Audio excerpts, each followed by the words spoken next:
네.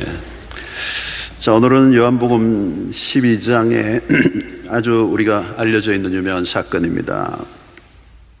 요한복음에서 12장은 굉장히 중요한 사건인데요. 예수님이 이제 십자가를 앞둔 예루살렘의 마지막 공개적 등장을 하고 있습니다. 11장은 우리가 잘 아는 것처럼 나사로의 부활 사건이 나오고요. 또 12장은 그 연장선상입니다. 특별히 죽었던 나사로를 살아난 사건은 굉장한 파장을 일으켰죠. 이제 나사로의 부활로 인해서 오늘 이 본문은 감사의 성격으로 예수를 위한 잔치가 열리고 있는 장면입니다. 1절 2절 한번 읽어보겠습니다. 6월절 여섯전에 예수께서 베다니에 이르시니 이곳은 예수께서 죽은 자 가운데 살리신 나사로가 있는 곳이라. 거기서 예수를 위하여 잔치할세 마르다는 일을 하고 나사로는 예수와 함께 앉은 자 중에 있더라. 자, 예수님이 나사로를 살리시자 이 예수님을 시기하던 적대자들은 굉장히 곤혹스럽죠. 많은 대중의 관심이 예수님에게 쏠리기 시작했습니다. 그러자 바리새인과 대제사장들이 예수를 죽이기 위해서 모의를 하고 또 공격을 총공세를 퍼붓습니다.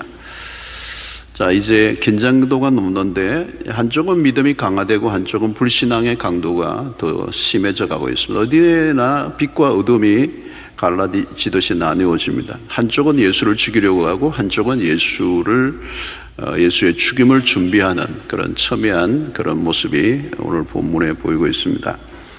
자, 오늘 이 본문은 이 요한복음의 전반부가 끝나고 후반부로 넘어가는 전환점인데요. 자, 이 11장 후반부의 장면과 12장 앞부분의 장면이 너무 다릅니다. 그래서 예수님이 당시의 제도권 종교 지도자에 의해서 배척을 받는 장면, 그리고 의외의 사람들에게 환대를 받는 장면, 이 두 장면이 계속 겹치고 있습니다. 자, 오늘 6월절이 다가오는데 예수께서 베다니라는 동네에 도착하셨고 그곳에서는 예수님께 살리신 나사로가 있습니다. 자, 잔치가 벌어지고 있고요. 또 마르다는 역시 열심히 시중을 들고 있고, 나사로는 예수님과 함께 앉아 있습니다. 마가복음은 그 집이 나병 환자 시몬의 집이다 이렇게 했어요. 그런데 여기에는 나사로 집처럼 보이는데 요한복음은 어디인지를 정확하게 얘기는 하고 있지 않습니다. 나사로의 부활을 기념하는 차례이기 때문에 예수님에게 대한 감사, 예우 이것이 일반적인 분위기입니다. 자, 나사로가 살아났던 그 간증들을 좀 하고 감동과 흥분이 이제 있는 그런 와중에 잔치가 한참 진행되는 와중에 한 사건이 이제 벌어집니다. 오늘 3절이죠. 마리아는 지극히 비싼 향유 곧 순전한 나드 한 것을 가져다가 예수의 발에 붓고 자기 머리 털로 그의 발을 닦으니 향유 냄새가 집에 가득하더라. 자, 이 마리아의 행동이 굉장히 파격적이에요. 아주 값비싼 향유 순전한 나드 한 건을 예수님의 발에 부었어요. 그리고 자기 머리털로 그의 예수님의 그 먼지로 가득한 발을 닦습니다. 그리고 향유 그 냄새가 온 집에 가득 찬 그런 장면을 우리가 연상할 수 있습니다. 여기에 지극히 비싼 향유 곧 순전한 나드 한 건이라 있습니다. 이 한 건은 약 300g 됩니다. 또 나드는 인도 히말라야 지역에서 자라는 스파이크 나드 식물 뿌리에서 추출된 것으로 만들어진 것입니다. 여기 순전한이라는 이 표현은 믿을 만한 진품의 그런 의미를 갖고 있습니다. 그러니까 잘 정제된 최고가의 향유라고 볼 수 있죠. 자, 이 향유를 가룟 유다가 추정을 했습니다. 액수를 약 300데나리온 정도 된다고 했습니다. 아마 이 가룟 유다가 이 시세를 아는 데는 상당히 전문적인 사람 같아요. 300데나리온. 한 데나리온이 노동자의 하루 품삯입니다. 300데나리온 정도면 주말 이렇게 하면 한 1년치의 월급에 해당한다고 볼 수 있습니다. 엄청난 액수죠, 그죠? 우리가 노동자에 따라 다르겠지만 오늘날로 아무리 약하게 보아도 2천만 원에서 3천만 원, 4천만 원 이렇게 한다면 웬만큼 적금을 오래 들지 않고는 모을 수 없는 액수라고 볼 수가 있습니다. 그러니까 값비싼 향료, 그녀에게는 너무 귀중한 재산이었을 것입니다. 그 향유를 이제 부은 거죠, 예수님의 발에. 그리고 자신의 머리카락으로 이렇게 예수의 발을 닦았다. 이제 이것을 통해서 우리는 이 마리아가 예수님에 대한 또 오라버니 나사로를 살린 그 예수님에 대한 감사, 그분에 대한 사랑을 최고의 예우로 이렇게 표현한 것입니다. 여러분, 구약에서 예배자를 떠올리면 단연코 다윗입니다. 그런데 신약의 진짜 최고의 예배자가 누굴까 이렇게 떠올리면 오늘 이 본문에 나온 마리아입니다. 이 마리아의 모습이 바로 예배를 어떤 것이 예배인가를 보여줍니다. 여러분, 예배란 뭡니까? 주님을 최상으로 인정하고 우리의 모든 최고를 그분에게 드리는 거죠. 마리아에게 향유옥합은 그녀의 전부였습니다.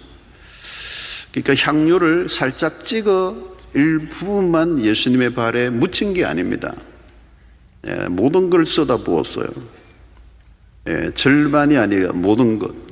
우리가 헌신을 해도 절반의 헌신이 아니라 전부의 헌신. 여러분, 가부의 두 랩돈이 왜 그렇게 인상적입니까? 그게 전부였기 때문입니다. 액수가 문제가 아니라 전부를 드렸다. 모든 것을 깨뜨렸다는 겁니다. 거기에 향기가 난 거죠. 그리고 온 집안에 향기가 가득했습니다. 자, 여러분, 이것이 바로 온전한 예배에는 우리가 완전한 깨어짐이 필요한 거죠. 가장 자신의 귀중한 것을 깨뜨리는 것. 자, 그런데 우리가 예배를 드릴 때 방해되는 게 있어요. 그게 우상입니다. 이제 무엇이 우상일까? 우상의 가장 핵심은 사실은 우리 자기 자신입니다. 우상이란 자기 숭배라고 할 수 있죠. 예배의 대상이 나인가 하나님인가? 또 마리아에게 향유옥합은 그녀의 전부였습니다. 평소에 마리아의 시선은 언제나 향유옥합에 가 있었을 것입니다. 그때 향유를 깨뜨려 주님의 발에 붓는 순간 시선이 향유옥합에서 그리스도로 옮겨진 거죠. 그러니까 여러분, 예배는 나의 시선, 내 마음이 어디를 향해 있는가를 확인해 보는 작업이죠. 신앙을 가진 한 성악가가 있었습니다. 그녀는 푸른 꿈을 안고 유학을 갔어요. 또 성악가로서의 정상에 서고자 최선의 노력을 다했습니다. 프리마돈나의 그 꿈을 꾼 거죠. 그러나 그곳에는 경쟁자가 너무 많았어요. 하나님께 간절히 기도했습니다. 그러나 현실은 점점 자신의 꿈과 멀어져 가요. 중요한 오디션을 볼 때마다 그는 간절히 하나님께 매달려 기도했습니다. 하나님, 정말 이번만 도와달라고. 그리고 그녀는 기도할 때마다 하나님께 영광을 돌리게 해달라고 그렇게 했습니다. 그런데 결과는 늘 실망스럽고 그의 기도는 응답되지 않았습니다. 시간이 흐르면서 하나님에 대한 원망이 깊어지고 끝내는 신앙생활을 접고 말았습니다. 상황은 더 점점 어려워져 갔고 급기야 우울증까지 겹쳐서 더 이상 음악을 할 수 없는 지경까지 갔습니다. 세월이 흐르고 그러던 중에 어느 날 주님을 다시 만나는 은혜를 얻습니다. 그리고 깊은 회개를 합니다. 그동안 자신의 삶의 전부는 자기 자신의 성공이었다는 것을 깨닫게 됩니다. 기도할 때마다 하나님의 영광을 말하긴 했지만 그것은 단지 액세서리에 불과했습니다. 자신의 인생의 꿈, 욕망 혹은 자존심이 우상이었습니다. 그것이 비로소 깨어진 거죠. 그리고 마침내 그것을 주님께 내어놓습니다. 그런 것들이 자신의 삶의 안정일 수 없다는 걸 깨달은 것입니다. 자기 자신이 완전히 깨어진 그때부터 그는 진정한 예배자가 되었습니다. 우리도 오늘 이런 싸움을 늘 하고 있습니다. 오늘 또 나의 목적을 이루기 위해서 하나님을 찾는가, 아니면 진정으로 하나님만을 예배하기 위하여 하나님을 찾아왔는가, 우리가 물어야 되는 거죠. 여러분, 오늘 우리에게도 내가 깨뜨려야 될 옥합이 있습니다. 그것이 뭘까요? 어떤 사람은 성공일 수도 있습니다. 그리고 어떤 사람은 돈일 수도 있고 어떤 사람은 자녀일 수도 있습니다. 우리는 하나님이 주신 것을 매우 빠르게 우상으로 바꿔버리는 재주가 있습니다. 하나님에게 자녀를 달라고 매달려 자녀를 얻게 된 이후 그 자녀가 우상이 됩니다. 돈이 없다고 아우성을 치다가 돈을 주었더니 예배의 자리에도 나오지 않습니다. 무엇을 깨뜨려야 합니까? 깨뜨려야 예배가 되는 거죠. 우리 자신이 깨어져야 하나님에게로 나아갈 수 있습니다. 이 깨뜨림을 통하여 마리아는 주님을 향한 자신의 사랑을 표현하고 있습니다. 자, 오늘 본문에는 마리아와 또 대조적인 한 사람이 나오는데요. 마리아 곁에 서 있는 이상한 예배자입니다. 그의 이름은 가룟유다. 이 마리아와 가룟유다의 행위는 극명하게 대조되고 있습니다. 이기심의 극치인 가룟유다와 희생의 상징인 마리아는 너무 다릅니다. 헌신을 하는 사람이 있고 그 헌신을 비난하는 사람이 있습니다. 한 사람은 예수의 죽임을 준비하고 있고 한 사람은 예수를 팔아넘기려고 하고 있습니다. 가룟유다는 명목상의 제자일 뿐입니다. 그런 사실은 배신자였습니다. 마리아는 충성된 실제 제자요 예배자였습니다. 마리아는 향유옥합을 깨어 주님을 예배했습니다. 그러나 가룟유다는 예수를 팔아 자기의 배를 섬겼습니다. 이런 마리아는 주님을 기쁘시게 하는 게 무엇인지를 알았습니다. 누가복음에 비춰지는 마리아, 그 마리아는 예배의 모델입니다. 마리아는 우선순위가 무엇인지를 알았습니다. 마리아는 예수의 발에 향유를 붓고 자기의 머리털로 주님을 발을 씻습니다. 이 발을 씻는 이 장면, 예배자의 모습입니다. 여러분, 마리아의 이 스토리는 복음서에 다 나오는데 3번이나 예수의 발이 언급되고 있습니다. 이 예수의 발은 그의 섬김의 출발점이었습니다. 여인의 머리카락은 이 명예로움이고 자존심이죠.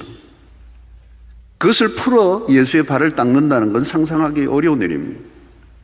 이것은 예의 수준을 훨씬 뛰어넘은 것입니다. 완전히 자기의 깨어짐 그리고 겸손의 극치를 보여주고 있습니다. 여러분, 무엇이 겸손입니까? 자기 자신을 잊는 것입니다. 주님을 진정으로 만날 때 나를 잊어버려요. 여러분, 웅장한 자연 경관을 대할 때 순간적으로 나를 잊어버리죠. 그 안에서 나라는 존재가 얼마나 보잘것없고 작은 존재라는 걸 깨닫습니다. 예배는 그 주님에게 압도를 당하는 것입니다. 여기에는 자존심 같은 것은 의미가 없습니다. 무릎 꿇고 자신의 머리카락으로 먼지 묻은 발을 닦고 있는 모습은 쉽게 나올 수 없는 장면이에요. 굳어진 몸과 마음에서는 불가능한 일입니다.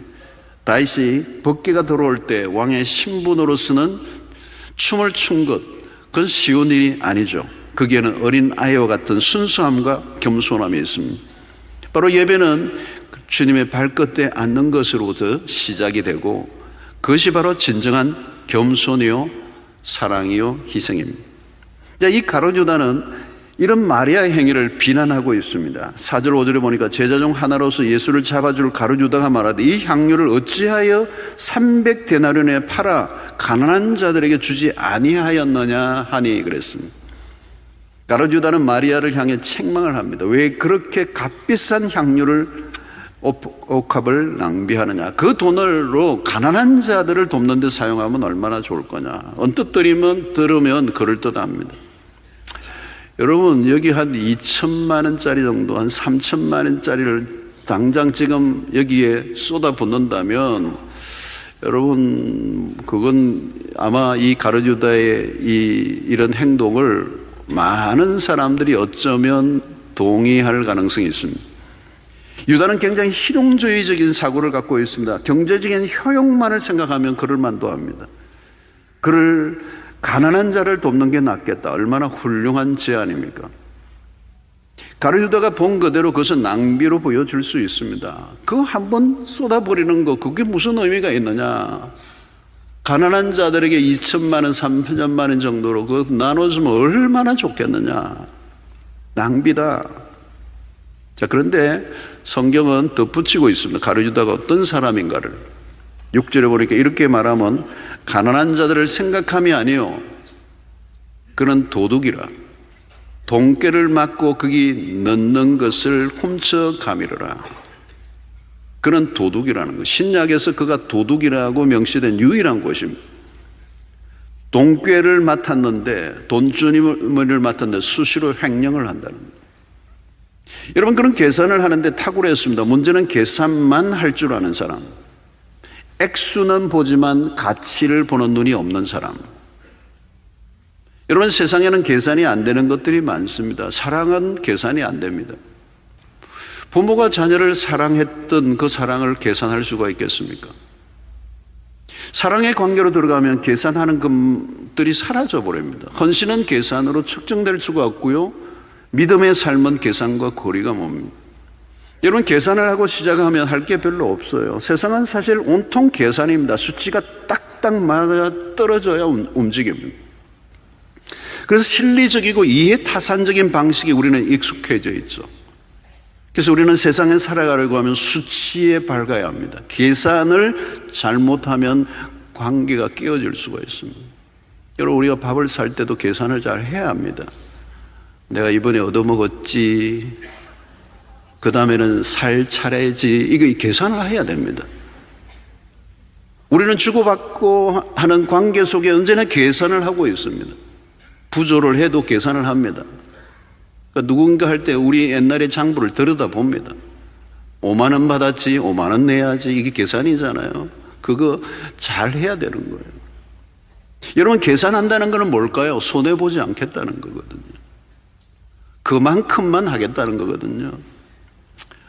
그런데 말을 하든 말을 하지 않든 무언의 이 계산이 우리의 관계 안에 수없이 지금 작동되고 있는 거거든요. 형제 간에도 계산이 뒤틀리면 혈육의 연도 끊어질 수도 있어요. 숫자가 오고 가기 시작하면 그때부터는 합리성이 따라오는 거고, 그리고 그 평가에 따라 매몰차고 잔인해지는 겁니다. 사람들은 끔찍할 정도로 계산적입니다. 결코 손해 안 봅니다. 여러분, 가룟유다와 같은 사람은 희귀한 종자가 아니라고 아주 흔한 사람입니다.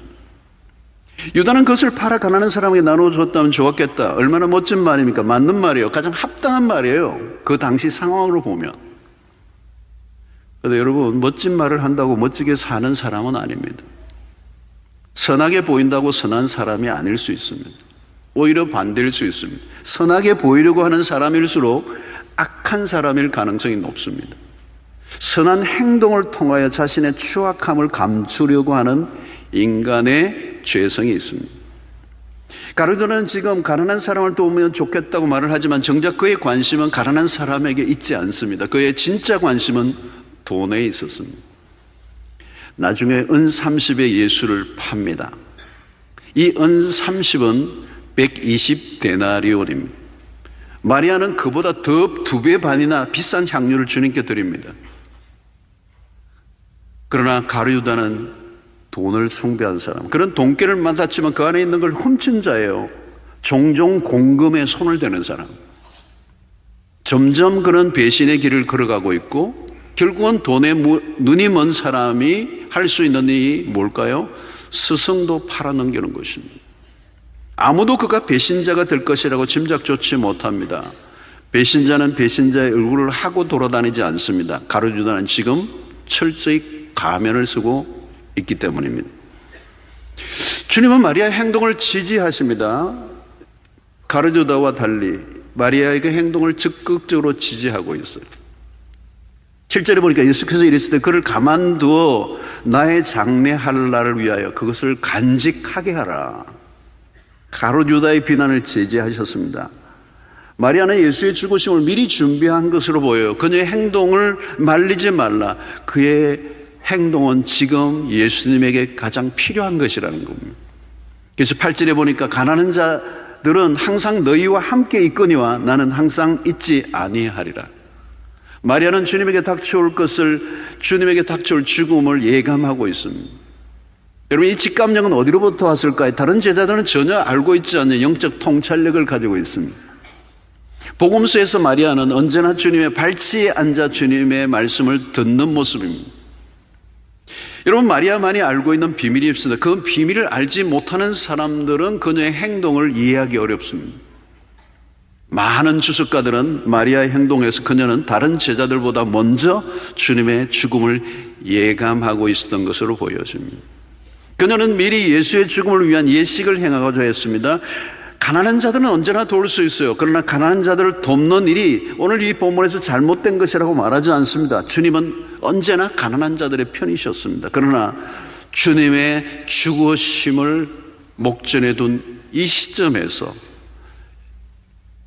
역사 속에 단 한 번의 헌신의 기회가 지금 온 것이죠. 어떻게 보면 마리아의 행동은 돌발적으로 보이지만 그렇지 않습니다. 마리아의 행동은 전적으로 예수의 죽음에 맞춰져 있다는 것. 다시는 이런 기회가 오지 않을 거거든요. 여러분, 주님의 말씀에서도 그걸 느낄 수 있습니다. 가난한 자는 항상 너희와 있다. 그러나 나는 항상 있지 않다. 곧 십자가에 죽으실 주님을 예고하고 있는 것입니다. 그러므로 이 마리아의 이 행동은 굉장히 예언적인 의미가 있는 거죠.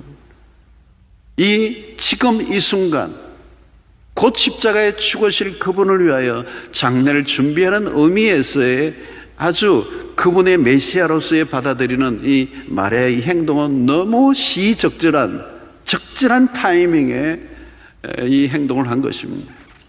사랑하는 성도 여러분, 영적 직감력을 가진 사람은 때를 알아요.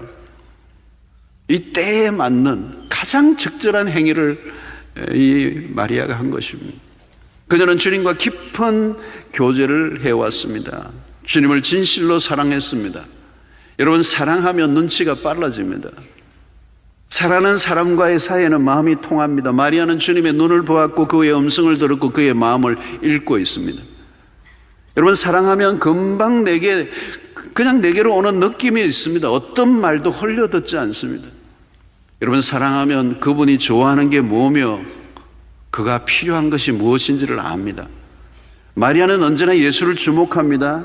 사랑은 그에게 집중하게 만든 것입니다. 자, 예수의 베다니의 방문은 거친 공생의 삶을 정리하는 단계였습니다. 앞으로 일주일 예수님에게는 가장 혹독한 시간이 다가오고 있습니다.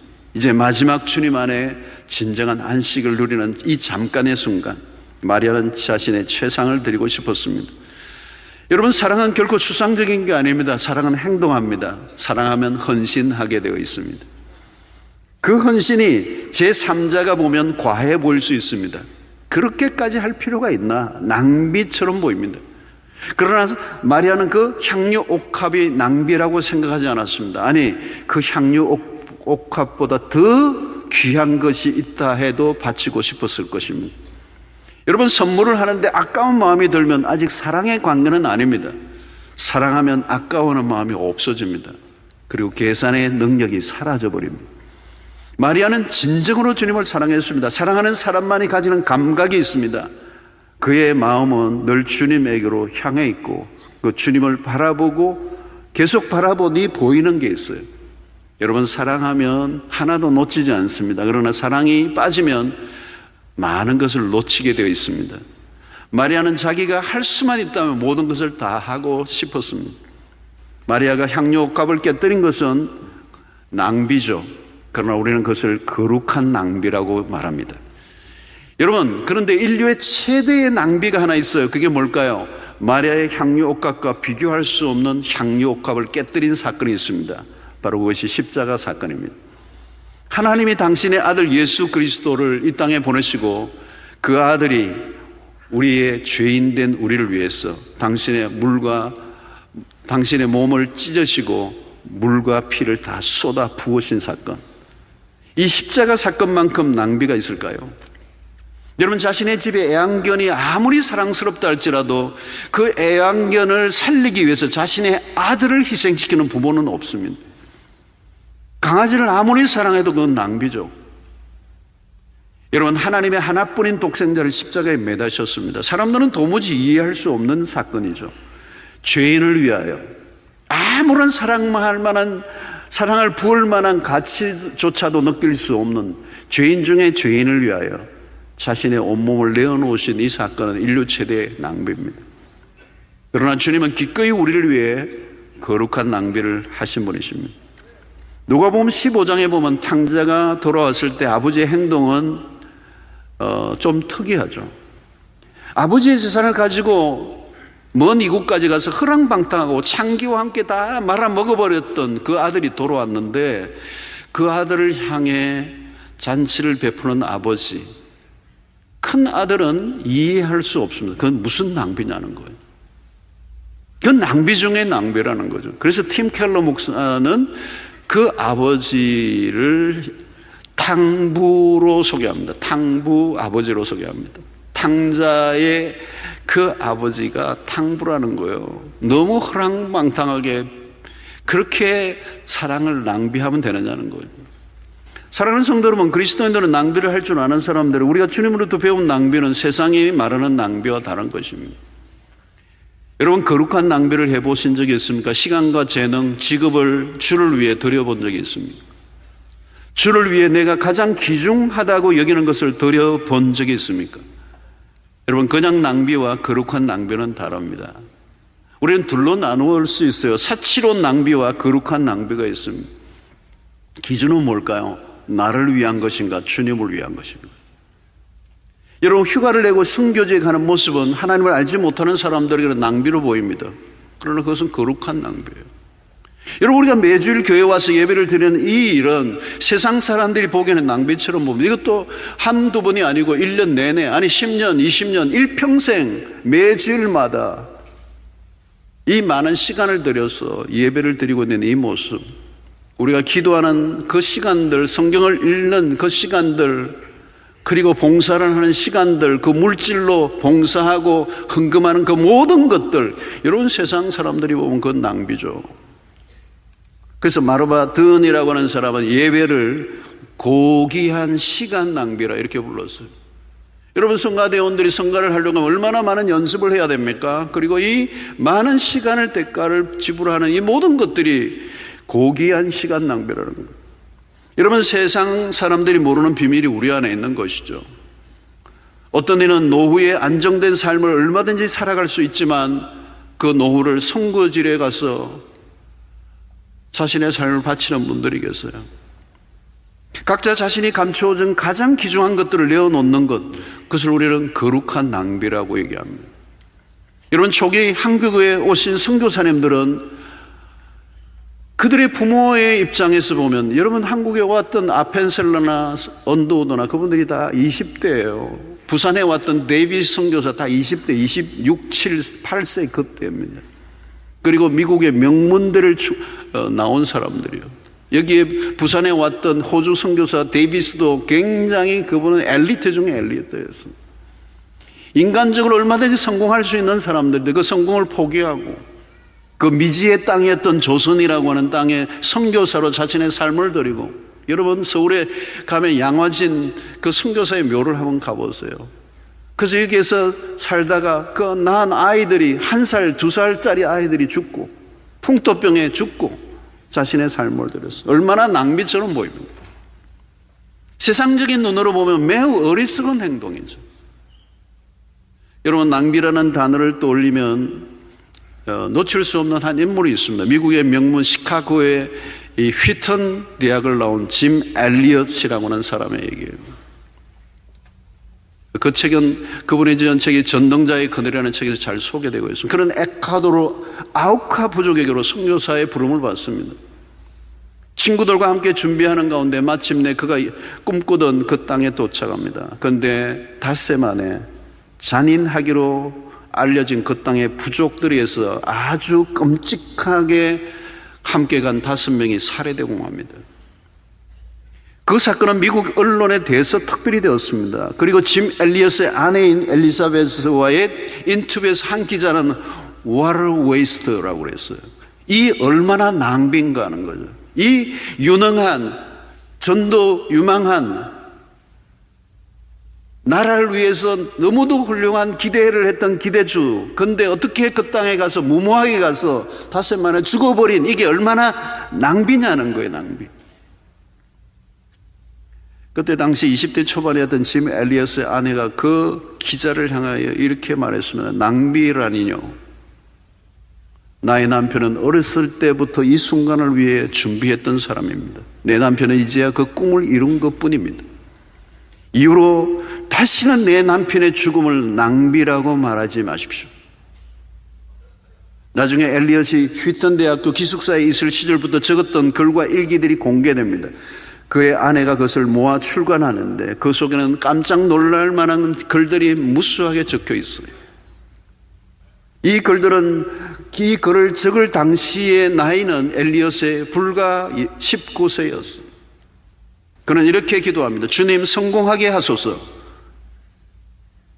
높은 자리에 오른다는 것이 아니라 제 삶이 하나님을 아는 가치를 드러내는 전시품이 되게 해 주십시오. 하나님, 제가 감히 하나님께 기도합니다. 이 부족한 나의 나무 토막 같은 인생에 주여 불을 붙여 주십시오. 제가 주를 위해 탈 수 있도록 나의 삶을 주께서 소멸시키십시오. 이 몸은 주의 것입니다. 나는 오래 사는 것을 원하지 않습니다. 완전하고 풍성한 삶을 원합니다. 바로 주님과 같이.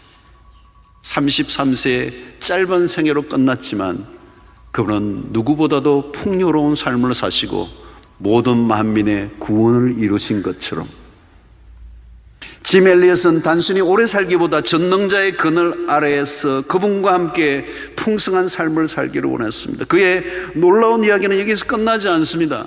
이 젊은이들의 아내 5명은 그들의 어린 아기들, 1살, 2살짜리 아기를 안고 남편이 순교한 그 나라로 찾아갑니다. 우리 남편들이 못한 일들을 우리가 마저 해야 한다고. 그들은 복음을 들고 그 잔인하기 짝이 없는 아우카족으로 다시 찾아 들어갑니다. 낭비 중에 낭비처럼 보이는 삶은 계속됩니다. 여러분, 짐 엘리엇이 남긴 말은 우리가 깊이 새겨들어야 할 필요가 있습니다. 그런데 이렇게 얘기합니다. 영원한 것을 얻기 위해 영원하지 않는 것을 포기하는 사람은 결코 어리석은 사람이 아니다. 제가 중간에 한번 더듬거렸기 때문에 한 번 더 하겠습니다. 영원한 것을 얻기 위해 영원하지 않은 것을 포기하는 사람은 결코 어리석은 사람이 아니다. 사랑하는 성도 여러분, 내가 하고 있는 행동이 제3자가 보기에 낭비처럼 여겨지는 게 있었습니까? 아무리 보아도 돈이 안 되는 일, 나의 일신상에 조금도 이익이 안 되는 일, 도리어 손해가 되는 일, 막대한 피해를 입는 일, 그럼에도 불구하고 주를 위해 그 일을 할 수 있었다면 그것은 거룩한 낭비예요. 그것은 하나님과 나만이 아는 것입니다. 때로는 우리가 세상 사람들로부터 손가락질을 받고 때로는 광신도라고 취급을 받을 수도 있어요. 그러나 그것이 하나님 보시기에는 가장 아름다운 예배요, 헌신이요, 사랑이 되는 것입니다.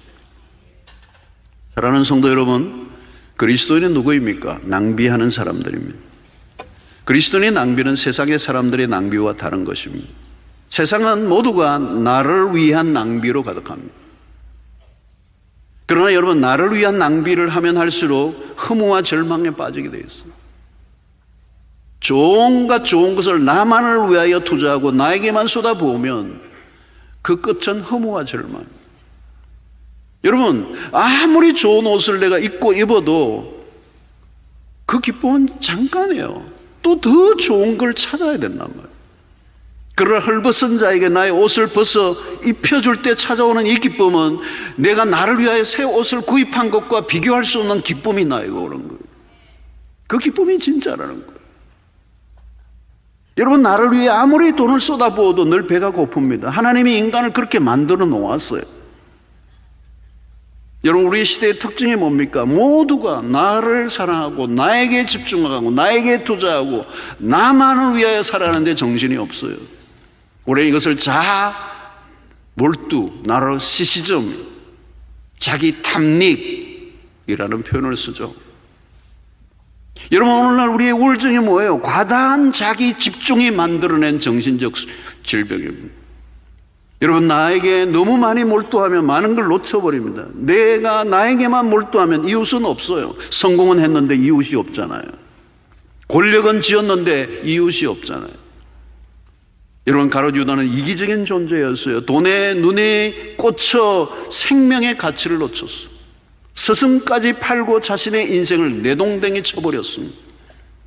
가장 비참하고 무가치한 낭비로 그의 인생이 끝납니다. 자기가 자기를 소모시켜버린 인생. 우리는 그것을 탕자 중에 탕자라고 할 수 있습니다. 여러분, 사람들은 성공이나 성취를 위해 힘을 끌어모으고 나를 위해 다 씁니다. 어떤 사람은 치열하게 시간 관리를 합니다. 거기까지는 좋아요. 그 다음에 문제예요. 그 관리된 시간으로 무엇을 할 것이냐. 여러분, 시간을 아껴서 무엇을 하려고? 돈을 아껴서 무엇을 하려고? 여러분, 나를 위해 돈을 쓸 때가 즐겁습니까? 아니면 하나님과 이웃을 위해 돈을 쓸 때 기쁨이 더 큰 것입니까? 누가 거룩한 낭비를 할 수 있습니까? 비밀을 발견한 사람이에요. 그리스도가 누구인가를 아는 사람이에요. 오늘 마리아는 그리스도가 누구인가를 아는 사람이고 그리스도로부터 사랑을 받았던 사람이고 그는 그리스도를 사랑한 사람이에요. 우리는 하나님의 사랑의 낭비에 무너진 사람들입니다. 우리는 그로부터 사랑을 배웠습니다. 마리아는 자신의 인생에 찾아온 기회를 포착했습니다. 놓치지 않고 반응합니다. 여러분, 여기에 모든 것의 비밀은 사랑이에요. 그분의 사랑에 감동된 그 마리아는 자신의 최고의 것을 깨뜨렸습니다. 사랑하는 성도 여러분, 사랑하면 쉬워져요. 사랑하면 사랑의 대상을 위하여 거룩한 낭비벽에 빠집니다.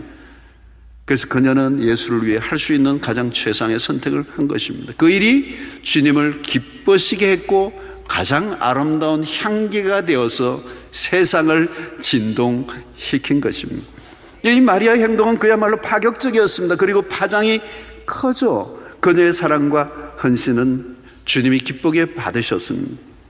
마가복음 14장 19절을 보면 내가 진실로 너에게 이르노니 온 천하에 어디 있든지 복음이 전파되는 곳에는 이 여자가 행한 일도 말하여 그를 기억하리라 하시니라. 극진한 칭찬입니다. 주님이 감동하셨습니다. 그리고 내가 진실로 내가 너에게 일한다. 온 천하에 어디든지 복음이 전파되는 곳에는 이 여인이 한 일도 함께 기억되어져야 한다. 여러분, 이것보다 더 놀라운 찬사가 어디에 있겠습니까? 사랑하는 성도 여러분, 하나님이 이 거룩한 낭비를 기뻐하셨다는 것이죠. 오랫동안 기억되기를 원하신다는 겁니다.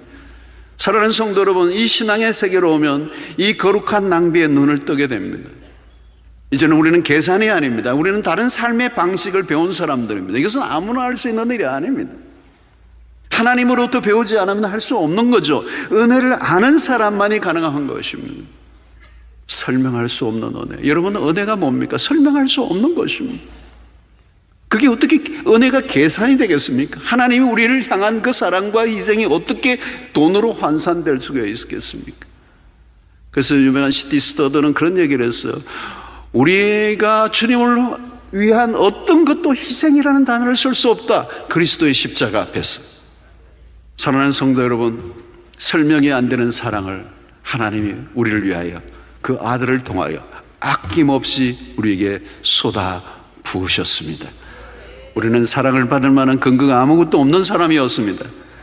그럼에도 불구하고 죄 없으신 하나님의 아들이 죄로 가득한 사랑받을 만한 구석이라고는 하나도 없는 우리를 위하여 당신의 몸을 찢기시고 물과 피를 다 쏟아내신 그 거룩한 낭비, 그 사랑을 입은 마리아, 그 사랑을 입은 오늘 우리가 우리의 삶 속에 하나님이 기회를 주실 때마다 거룩한 낭비로 하나님을 기쁘시게 해드리는 삶을 살아가는 여러분들 되시기를 주의 이름으로 축원합니다. 오늘 일상 속에 오늘 이 마리아는 그 순간이 왔음을 직감했습니다. 사랑하는 사람들은 그 순간이 어떤 때인가를 알고 있어요. 오늘도 우리의 삶 속에 이 거룩한 사랑의 낭비를 통하여 주님의 사랑을 온 땅에 드러내므로 구원의 역사에 쓰임받는, 그래서 주님이 오랫동안 기억하시고 칭찬하시는 여러분들의 모든 삶의 일상이 되기를 주의 이름으로 축원합니다.